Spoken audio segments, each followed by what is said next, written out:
alleges that rather than abide by Georgia's legal process for election challenges, the defendants engaged in a criminal racketeering enterprise to overturn Georgia's presidential election result.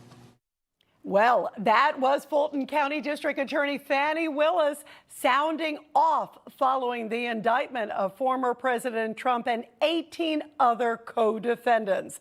The highly publicized charges stemming from the president and his legal team's efforts to contest the results of the 2020 presidential election. So will this case prove to be a big liability for Trump going into the 2024 presidential election? He is leading leaps and bounds in the polls.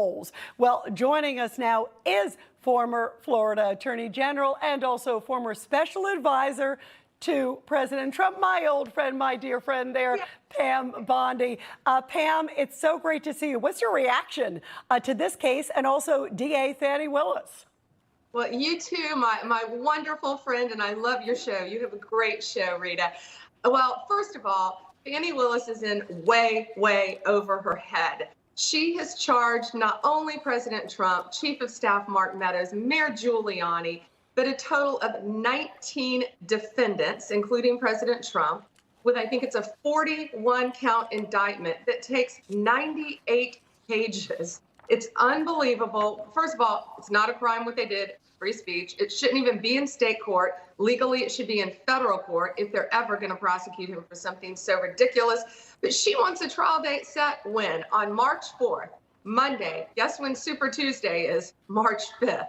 So it's absolutely absurd. Not going to happen. No case in history with that many co-defendants and that amount of charges. And they're all facing pretty much up to life in prison, decades in prison, would ever go to trial before 2 years. What does it say to you, Pam, that she's looking at Super Tuesday, too? What does that say to you?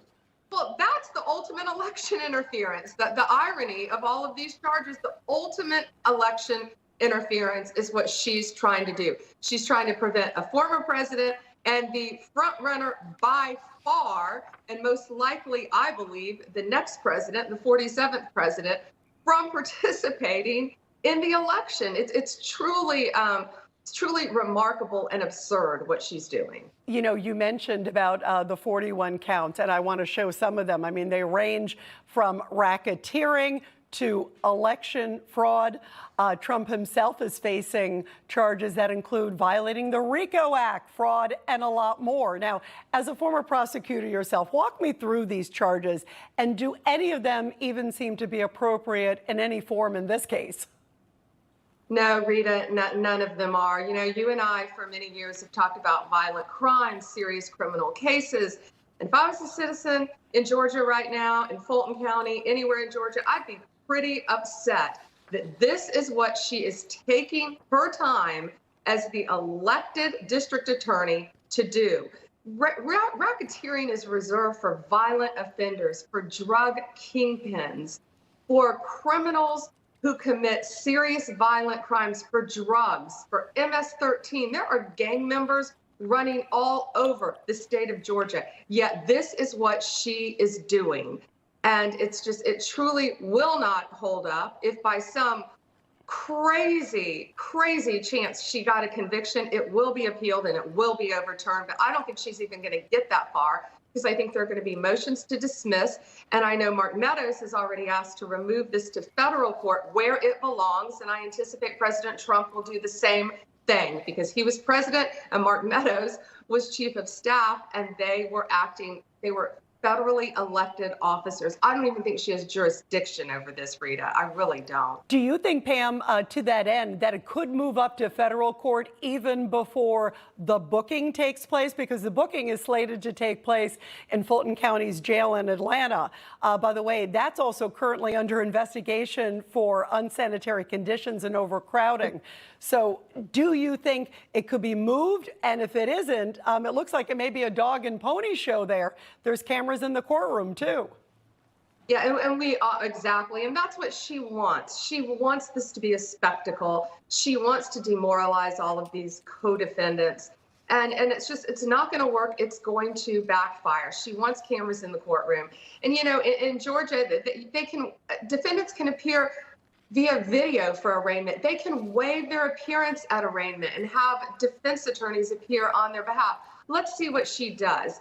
And, nothing about this case is normal. And first of all, booking Donald Trump in the Fulton County Jail, they're going to have to deal with the United States Secret Service, the great men and women in the Secret Service, in order to participate in having him even come into that jail for his safety.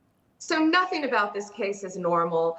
And there should be no booking photo of him. They could waive all of this, but she's not going to do it because she wants her 5 minutes of fame. But it's going to backfire, Rita. It truly is. And when all this was happening too, Pam, I mean, it was like a big production when the news was breaking. And even before this indictment was released in court, this was really strange, Pam. It was leaked hours earlier on the court's website, and it was the exact indictment, the exact charges. Now, the DA, Fani Willis, was asked about this, and here's her response, Pam. I can't tell you anything about what you refer to. I am not an expert on clerks' duties or even administrative duties. I wouldn't know how to work that system, and so I'm not going to speculate.